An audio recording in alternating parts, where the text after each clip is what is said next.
Die Bundesanwaltschaft hat einen mutmaßlichen Unterstützer der IS-Terrororganisation festgenommen. Der 28-jährige Libyer soll einen Anschlag auf die israelische Botschaft in Berlin geplant haben. Mit einem Hubschrauber wurde der abgelehnte Asylbewerber zum Bundesgerichtshof in Karlsruhe gebracht. Dort sitzt er in Untersuchungshaft. Der Tatverdächtige war am Samstag in Bernau bei Berlin festgenommen worden. Zur Planung des Anschlags auf die israelische Botschaft habe er sich in einem Messenger-Chat mit einem IS-Mitglied ausgetauscht. Das teilte die Bundesanwaltschaft mit. Seine Wohnung sowie eine weitere Wohnung einer nicht tatverdächtigen Person wurden daraufhin durchsucht. Michael Stübgen, CDU-Politiker und Innenminister des Landes Brandenburgs, ist mir nun zugeschaltet. Guten Tag, Herr Stübgen. Guten Tag, Frau Schokelius. Herr Stübgen, es ist wieder ein ausländischer Geheimdienst, der diesen Tipp geben musste. So langsam fragt man sich, was hält Deutschland davon ab, selber für unsere eigene Sicherheit verantwortlich sein zu können? Das ist eine komplizierte Frage, aber ich will darauf hinweisen, unser nicht sehr großes Bundesland Brandenburg, dort ist es mittlerweile so, dass wir in den letzten 10 Monaten konnten unsere Behörden, sowohl Verfassungsschutz als auch Landeskriminalamt, Bundeskriminalamt, 3 Anschläge, geplante Anschläge verhindern. Und bei all diesen 3 Anschlägen ist es so, dass wir nur durch ausländische Geheimdienste davon vorher erfahren haben. Nun ist es normal, dass sich Geheimdienste befreundeter Länder gegenseitig unterstützen. Und das soll auch weiter so bleiben. Aber es zeigt auch allein die Zahl, dass unsere Geheimdienste und Verfassungsschutzorganisationen durch gesetzliche Beschränkungen und höchstrichterliche Rechtsprechung behindert sind und im Wesentlichen blind sind, der wachsenden Terrorgefahr in Deutschland Herr zu werden. Im Sicherheitspaket der Ampel sollten ja eigentlich genau auch diese Fragen zumindest zum Teil angegangen werden. Im Bundesrat ist dieses nun zum Teil gestoppt worden.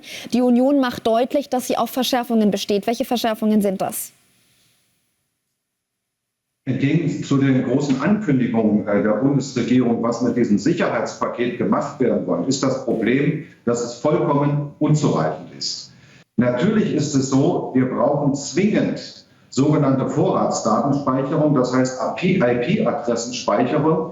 Darauf kann sich die Bundesregierung nicht einigen, obwohl in diesem Jahr bereits 2-mal der Europäische Gerichtshof diese Sachen ermöglicht hat. Und zwar in den 2 speziellen Fällen, um die es mir hier geht. Es geht ja nicht um IP-Adressenspeicherung pauschal für leichtere Verbrechen. Es geht ja Abwehr von Terror und es geht Bekämpfung der Kinderpornografie.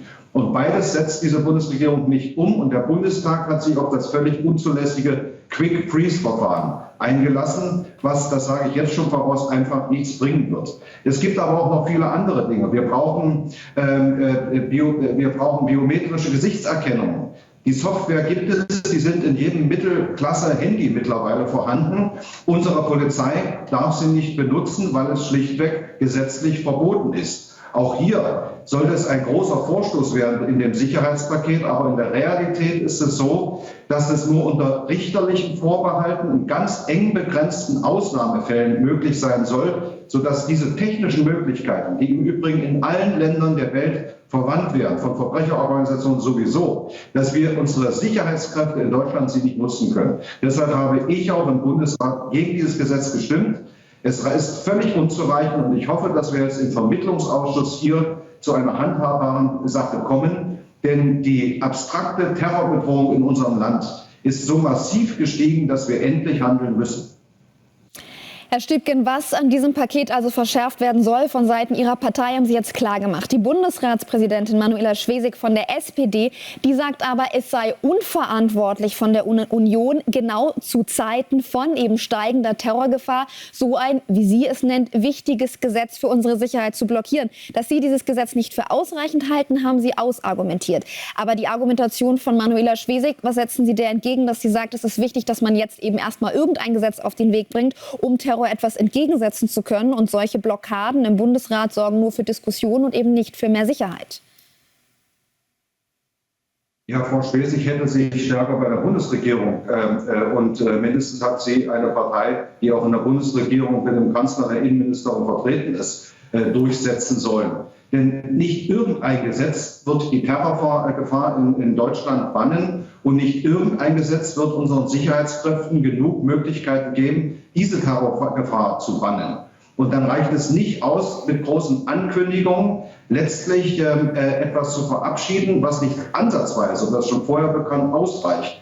Und insofern ist die Ablehnung des Bundesrats der Einstieg, die Möglichkeit für die Bundesregierung, jetzt den Vermittlungsausschuss anzurufen, um hier zu einem handhabbaren Gesetz zu kommen. Der Rest sind parteipolitische Vorwürfe, an denen möchte ich mich jetzt nicht weiter beteiligen.